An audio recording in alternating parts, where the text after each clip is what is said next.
Hello, my friends. Welcome. My name is Joe. This is the Joe Martino Show.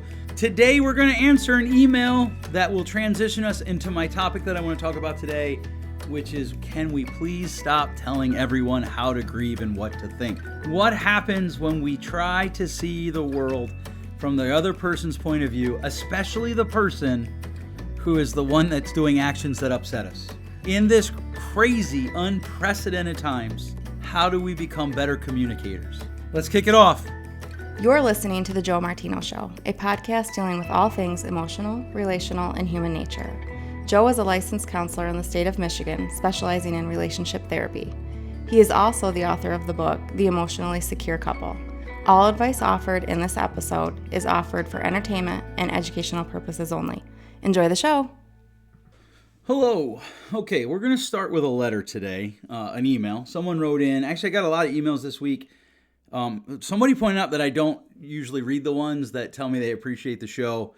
I don't know if, I don't really think about that. So I don't know what to say about that other than I'm sorry. But someone did write in and they asked this question. I want to talk about it for a few minutes. And it was a rather long email, so I wrote them back and asked them if I could just summarize it. And they agreed. And essentially the question was, why are people so mean on Facebook? And the writer, her name is Lori, she actually said to me, even people that I know and respect, and I know they don't talk like that when they're distressed in person, they talk in a very mean way on social media. And why is that? And so I want to address that for a few minutes. And I think that'll make a good segue into what I want to talk about for the rest of the episode.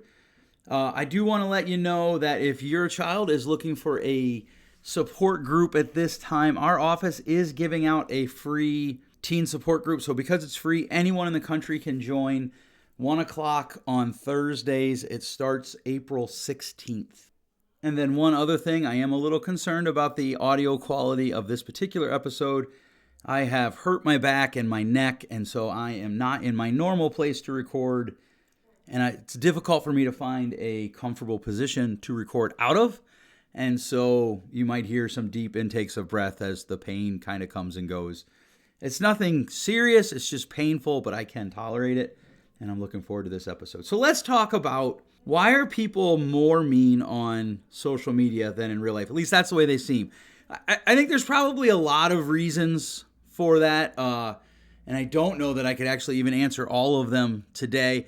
But I think one of the biggest reasons is, as Lori pointed out, they don't actually have to interact with the person that they're being mean to. Facebook is one of those things where you have the whole conversation in your head. Even when you're reading what the other person wrote, it is still a conversation in your head because you add the tone, you add the inflections, right? So if I send you a text, you actually, when you read it, you add in all the inflections, you add in all the tones, you add in everything. And so as you add those in, you react to the add-ins that you're putting into the text. And that is certainly true of social media. I think the other thing is there isn't a lot of consequences for it. And I don't mean like legal consequences. I don't think that should be, but they can explode at somebody that, if they live in Michigan, they can explode on somebody that lives in California. What's it going to matter? They can disagree. But I do think this highlights a bigger problem in our society. And Lori, as we discussed a little bit in email, we have come to the place where we don't discuss things we disagree on much. It just becomes shouting matches. Even in real life, offline, outside of social media, it becomes a shouting match. And that is something that has to be addressed, because as long as we have shouting matches, we're not going to be able to have dialogue and come to points of agreement where we can find a solution on how we move forward in a healthy way. And I really think that there's nowhere that this is more important or more evident than when we come to topics that we find important to ourselves. Co-sleeping. I'm a big advocate of co-sleeping. And in fact, I find myself internally getting upset when I hear commercials. Like a couple years ago, our county spent $umpteen to do a study on co-sleeping and how dangerous it was. But when you read the study, I really think there were some flaws to it, and I was really upset. and that's okay. We've talked before about, look, if you go from calm to upset, that's kind of a chemical reaction inside your body. But how do you respond when we start talking about politics? What happens? It becomes a shouting match. We start talking about this COVID-19. I watched two people on social media shout at each other because one person called it the Chinese virus and another person said that's racist. And I mean, there was like 87 comments. Because reading comments is kind of like my TV. We have TV. I don't watch it much. So I enjoy reading comment arguments. And I didn't get involved in it, but they just went back and forth, back and forth, back and forth. But they didn't really communicate. They just shouted at each other. And I actually, the part where I'm not sure I agree with the person who wrote in is I actually feel like that happens offline almost as much as it does online. Perhaps more online because there's a broader opportunity for it. But I don't see conversations where two people disagree and it stays civil. And I'm not even talking about, like, it could be heated. That wouldn't bother me. It could, the tones, the volume could elevate. That wouldn't bother me. I know there are some people that it would, and that's fine. Like, you kind of get to pick. But we need to figure out, how do we have conversations about things that we disagree about? And how do we balance logic and feelings? Logic and feelings, logic and feelings. One of the things that we've talked about in the past is good communication combines facts and feelings. Facts and feelings. Here's what happened. Here's how I felt about it.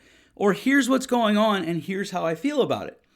And that is good communication because it's just what's happening. It's not, you made me feel this.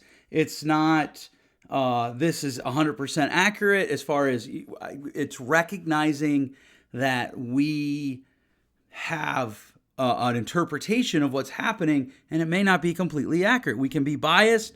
We can miss things. We can interpret things wrongly. What we lack, here's why I think people are going after people in a mean way for two reasons. We lack humility. Everybody thinks they're an expert. There's actually a syndrome for this, where the less people know about something, as far as being trained in it, the more certain they tend to be in their language about it. And we lack humility to say, hey, you know what? I could be wrong. Or I don't feel the way that you do, but I can see how you feel that way. That's empathy. I get that you could feel that way. So, I mean, if you really want to think about it, think about this thing with the COVID-19 that's running around. There's very few conversations where people are able to discuss things in a way that isn't, we just go straight from zero to attack because we're afraid and we're not humble. I know that's not a popular message in 2020, but I don't know what else to ascribe it to blame, if you will. What is the reason for why we're so full of vitriol online? It's because we're certain. I'm friends with an older woman on Facebook. She's in our community. She is a hostess at one of my wife's and my favorite restaurants, or a host. I don't know what the politically correct term is. And she is very pro one politician. And there have been people that have said really vile things to her on Facebook. Somebody said to her something about the virus, and she said, well, I don't think that's how it works. And they just wrote terrible things to her. I hope you get raped. I hope you get the virus and die. That is not humility. And I realize that the vast majority of people don't quite go that far. But I got to tell you, I've seen a lot more statements and posts about, well, I hope these people that aren't staying home get the virus and die. If you think that's showing your humanity, you have literally lost the plot. You've missed it. You're way out of bounds. Hoping that someone dies because they don't think the same way you do, that is a terrible place to be living. And this is kind of what I want to talk about today. I get it. People are scared. People are afraid. We have really bought into, as a society, for long before COVID-19 came out, we've bought into this idea of safety at all cost. And we've bought into this idea of certainty and control. And I really believe in a way that our ancestors would never even have considered. Think about playgrounds, bicycle riding, right? I hear stories of people judging their neighbors because their kid is riding their bike and they have a helmet on, but they don't have knee pads on or elbow guards on. Because it's safer, right? And we have, and we've adopted this, if it just helps one life thing, which is true and good, and yet a little bit positioning the argument in a very stilted way, I would suggest. And so we really believe in security above all. What if, and I do believe that we have to step back and examine our fears, right? Fear is an emotion, and like all emotions, it can be healthy or unhealthy depending on what we do with it. And as such, it needs to be examined. But one of the things that my wife and I talk about this a lot, obviously 2 counselors being married, we talk about human behavior a lot. One of the things that concerns me is we are on, I believe, an upward tick of telling people what they can and cannot think. We're telling people what they can and cannot express. And it's not even, we're not talking about behaviors. We're not talking about, it's not even like, attacking someone. I get that. If somebody's verbally attacking someone, if someone's being mean to someone, we should call that out. But here's the thing. If they say something we don't agree with, we give ourselves a hall pass to say something mean to them.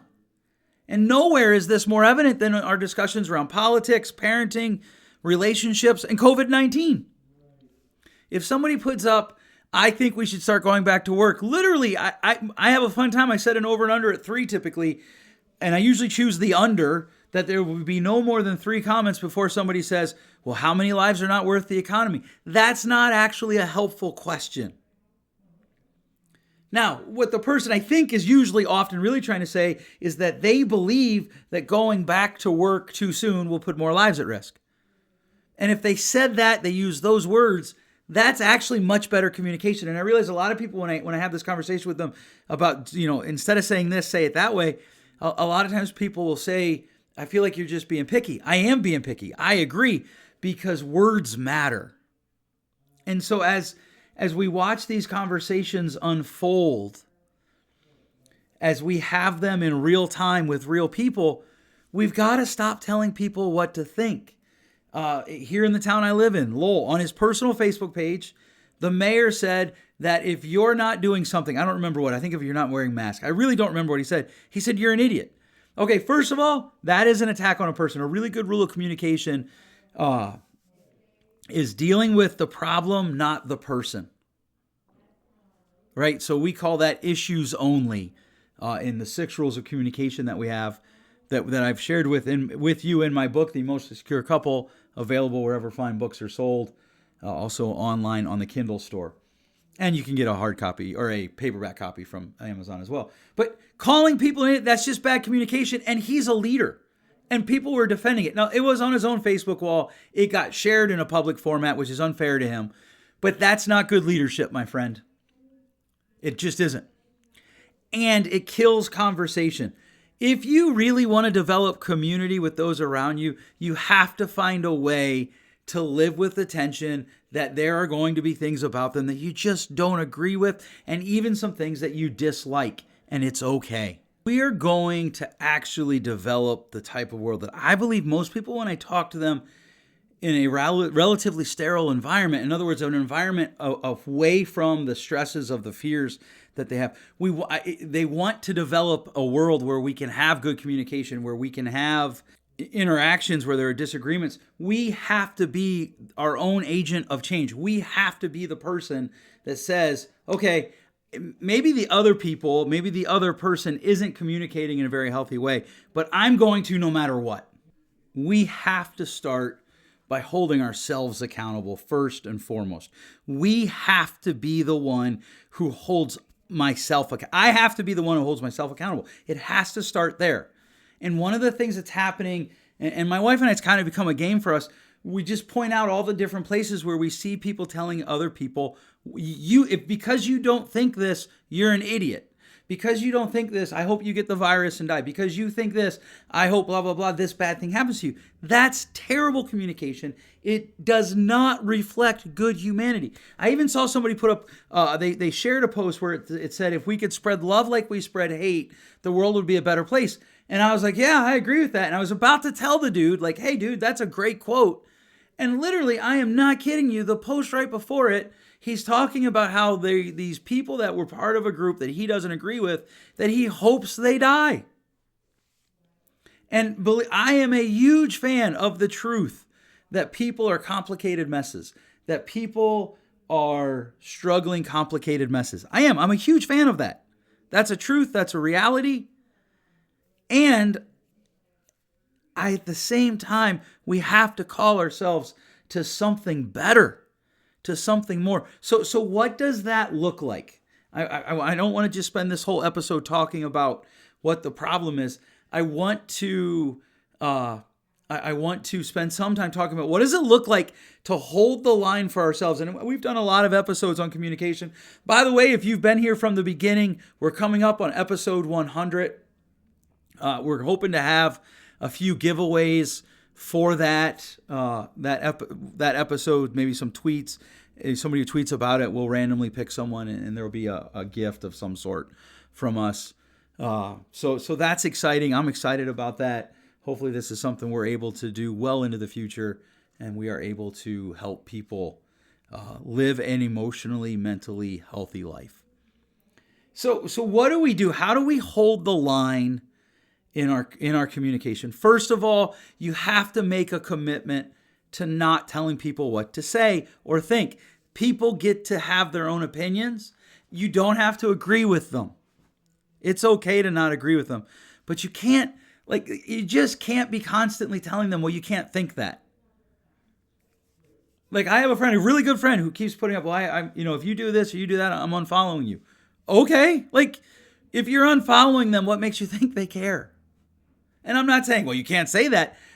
I'm asking, what's the payoff, right? There's some things we have to consider in every decision we make. This is just good, sound living, I believe. What's the cost? What's the price? Those are two different things, right? Cost is total resources out. Price is whatever we pay. What's the return on investment? And how do we measure success? Those are just good questions. So when we and there are people that I unfollow. There's a ton of people in the last 10 days that I've just hit snooze for 30 days because all of their posts are vitriol. All of their posts are angry. They set up a lot of false dichotomies. And we tend to do that the most when we're afraid. So a really good thing for us to have good communication is we stop telling people what to think. And then we take a step back and we ask ourselves, what am I afraid of? Am I afraid of something? And in this, like COVID-19, I get it. We're afraid we're going to die. We're afraid people we love are going to die. And we're afraid that people who aren't following the lockdown protocols are going to kill someone we love. I even get nervous to say this. I'm not quite sure that's how a virus works, but I'm not an expert in it, so I don't know. I do have some friends, one who is a virologist scientist, that we've been talking back and forth via email, and she has told me some things. I was like, oh, I didn't know that, right? But if you say, well, I'm just not sure what this works, or even more, like one of the things that I am concerned about is the number of suicide attempt spikes that are going on. And people are like, well, you know what? Anne Frank had to hide in a ceiling for 45 days. You can do this.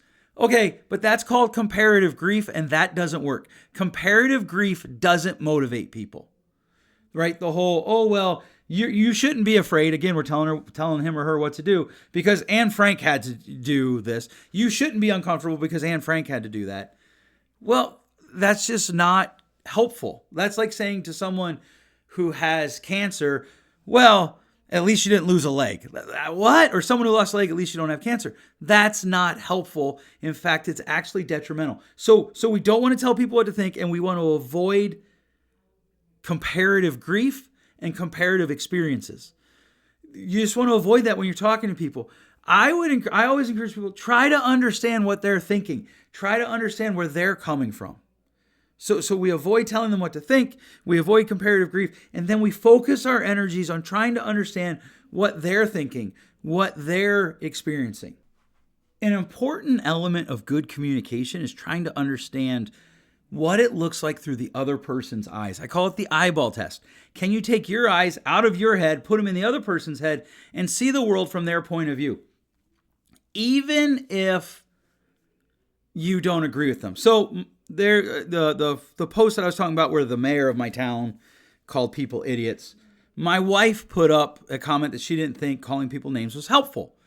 And people went off on her, and there was one particular woman who, with a little bit of research, look, we're on lockdown, and so I either read when I'm on lockdown, or I scroll Facebook, or I do play a little bit of online games for the mind and hang out with my family. But so, I have a little bit more time on my hands because we are on lockdown.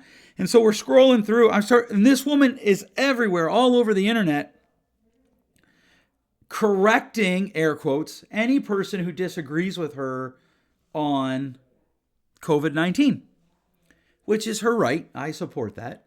And the sarcastic person in me wanted to say, man, it must be exhausting having to spend this much time running around the internet helping everyone understand why they're wrong and see it through your point of view. Now, I didn't write that. I just share that because I think sometimes people think if there's somebody on the other end of some device telling us what good communication is, well, that's just because they don't struggle with responses. Anybody who knows me knows that sarcasm is one of that's my superpower. Some people were made to hit baseballs. I was given sarcasm, and it can be funny. In that situation, it wouldn't have been helpful. So I sit back and I try to look at the world through her lens. What is she feeling? What is she experiencing? What is she feeling about what she's experiencing? What are the facts in her life? What are the feelings in her life? And I'm like, she's scared, she's afraid, and she's searching for control. Searching for certainty is a sure sign, almost a certain path, that we're going to get caught up in bad communication because nothing in life is certain. I may not get COVID-19. I might get it, but I may die in a bike accident, a motorcycle accident. I have a truck. I could die in a wreck in my truck. I could have a heart attack and die. I could go to the doctors one day and they could say, hey, we don't know how we missed this, but you have cancer. I have a lot of clients my age right now that's their life. In my Facebook memories this morning, a memory came up of Marissa. I've talked about her in the past. She was someone who worked here, became a close part of our family. She was 30 when she passed. Married in November, passed away the next April. Life is uncertain. And when we communicate with an attempt to create certainty, we lose the plot of what it means to be a good human. And we lose the plot of good communication. So we want to avoid what to tell them to think. We want to avoid unhelpful comparative grief. We want to try to see it from their point of view. And we want to try to understand that. And sometimes the best communication is just recognizing that what they're saying, yeah, that would be hard. Yes, I can understand how that would be scary. Sometimes that's just the best response. We don't have to correct everybody.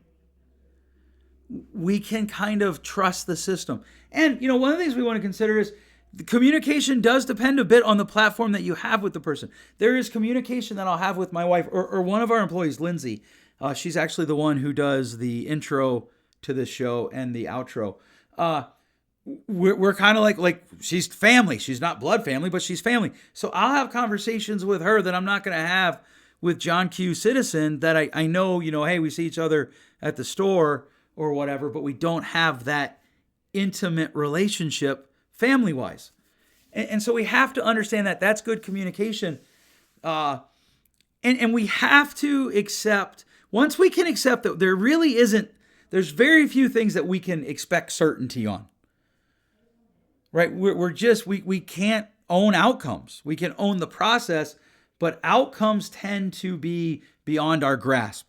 And once we can accept that I'm not going to get the certainty that I think would make me feel better, we can learn to live in the tension of holding 2, 3, 4 ideas in our head at once. So in other words, one of my friends is constantly saying this next thing. You can be concerned about the virus. You can be concerned about the economy. And at the same time, you can be concerned that a lot of governments, state governments, are having overreach. They're over-controlling people. You can have all 3 of those concerns at once. Or you could have 2 of them and not a third one. Or you could disagree with all of them, and those two people should be able to talk if they were to sell out to the idea of understanding has to happen before good communication can happen. And so you have to try to communicate. One of the things that I do with couples all the time, so I do a lot of couples therapy. They come in, they tell me about arguments they're having, and I'll say, okay, in your own words, tell me 100% as if you were responsible for the fight. Why did you fight? You can't use pronouns about the other person. You can only talk about yourself. And I'm not kidding you, it takes weeks and months to get that idea through their head that you totally control you. Because often I'll say, okay, so why did you do this detrimental behavior at this point in the argument? Invariably, the first 6 answers I get are, well, because she wasn't listening to me. Well, he was being disrespectful, blah, blah, blah. They deflect outward to excuse their own behavior. And so one of the things is, okay, well, what do you think when they did this behavior that you didn't like, what do you think was going on inside of them? That's trying to see it from the other person's point of view. Right? Let's say that you have teenagers. I'm hearing stories about teenagers and kids being grounded. I don't understand grounding a kid in quarantine. Where are they going to go? But nonetheless, and one of the things I'll say to the parents is, well, what do you think the kid's going through? This is one of the reasons my wife's offering that free group. Because the kids are going through stuff too. Can you see the world from the other person's point of view? To be honest with you, I am pretty libertarian. I am not a fan of big government. I am not a fan of a lot of the policies I see being implemented in anybody's presidency. And yet, I enjoy trying to understand, okay, well, help me understand what it is that the person that's coming through, what is it that they experience? And then once you kind of get this skill going of being able to say, okay, well, what's going on in that other person's mind? What is going on in their heart? What are the emotions that they're experiencing? It broadens your horizons to the world around you, and you're able to give grace more because you can start to look inside yourself. It's a both and, not an either or. We have to embrace the part of humanity that we're all different, and it's okay. My wife and I talked about this a lot. We can be different. We should be different. And it's okay to be afraid. It's not okay to tell other people how they have to react in their fear. It's okay to grieve. It's not okay to tell other people how they have to grieve, especially if how they're grieving, unless their grieving is harming someone else. And that's where it gets a little bit tricky with something like this COVID-19, because some people think, well, what they're doing is harming me. And I'm not going to get into that, but you have to really think that through. One of the things I was talking to a friend of mine who was writing a book on a relatively controversial topic about parenting, a subset of a parenting discipline, if you will, a parenting technique. And one of the things that she said that I loved is she's like, I only invite people to conversations, and if they don't want to have them, then I just stop. And that's part of it. Not everybody wants to have a conversation, and that's okay. It's okay to just step back. Yeah, but Joe, they said this. I agree. But good communication, I'm going to try to see it from their point of view. And part of that is I'm going to ask myself, do they really want to have a conversation? I think I said this probably 2 years ago now about the holidays. A lot of the things that tick people off about the holidays probably weren't even said about that person. And a lot of things that are being said, we interpret them through different lenses. I have a friend that lives in Ohio. We only communicate via Facebook now. And I put up something one time that I thought was pretty innocuous. This is years ago, but I thought it was pretty innocuous. I didn't think it was that big a deal. And he kind of blew it up. He had 4 comments really fast. All 4 of them never even crossed my mind. He didn't cross my mind. And I even said to him, I've never really even thought about this, but it was about spiritual abuse in churches. And he's a pastor's son, and his dad was accused of that, basically by some troublemakers. And I feel like that, I don't know this for sure because I've never really ran it down, but I feel like that, based on the conversation that we had, that experience that his dad went through created a lens for him to see what I wrote that was a different lens than what I was feeling. And so in this time of uncertainty, we need to be good communicators by just learning to tolerate the distress, that we all have different lenses that we see things through. We all have different beliefs on the solution. Not everyone wants to have a conversation. And everybody gets to have their own opinion and shouldn't be threatened. And I can't even believe I have to say this in 2020. You shouldn't threaten someone with bodily harm because they don't take COVID-19 in the way that you want them to.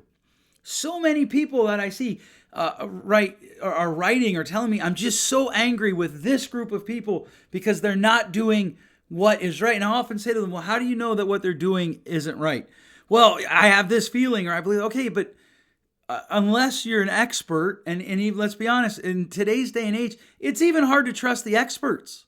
There is so much bias and so much, there just is. One of the things that scares me, having written my book, The Emotionally Secure Couple, one of the things that scares me is I tell clients I do have a book that I've written, but I don't want, then we're going to talk about the stuff in these sessions that is in that book, but it's not that we're talking about it because it's in the book. It's in the book because I talked about it for 8 years and it worked, and I thought putting it in paper was a good idea. Because I can't tell you how many times I've had people come to me and, oh, I went to this guy and he wrote this book, Finding Your True Direction. I don't remember the name of the book. And all he does is talk about that, like he doesn't really answer. And I get that. There are people, it's hard to trust our news sources, the world's leading Dr. Fauci, whatever he is, he's flip-flopped. There's video where he's like, oh, it's not that big a deal. Don't wear masks. Now he's saying, oh, it is a big deal. Wear masks. And it's just back and forth, back and forth. And so there's a lot of uncertainty. People are living in uncertain times. They're grieving. They've lost things. And yeah, you know, somebody put up, well, seniors just need to buck up because people are dying. Oh, okay. I agree. People are dying. And the seniors can be sad that they didn't get to have a graduation ceremony, that they didn't get to spend the last 3 months of their high school career with their friends. That doesn't diminish the truth that people died, or that people can grieve for those people that died. Stop telling people what to feel. Please, just stop it. Embrace the discomfort of we all feel things differently. We all grieve things differently. We all have different pains. We all have different stressors, and we're afraid, and it's okay. Try to see the next time that you see something or you hear something and you're angry and you want to lash out in a retort, try the eye test. Take your eyes out of your head and try to see their point of view. Try to see what they're feeling, what they're thinking. It will change the way you communicate. All right. Thanks so much for listening. We went a little long today. Hopefully you'll be able to listen to this in one setting. That's always my goal. I do want to thank you for listening. If you appreciate this podcast, if you found value in it, please share it with your friends. Share it via social media. That is our best form of advertising. Thanks so much. We'll catch you next time. Thanks for listening. If you enjoyed today's show, please share with a friend. And hey, give us that rating in your podcast store. Until next time, change possible.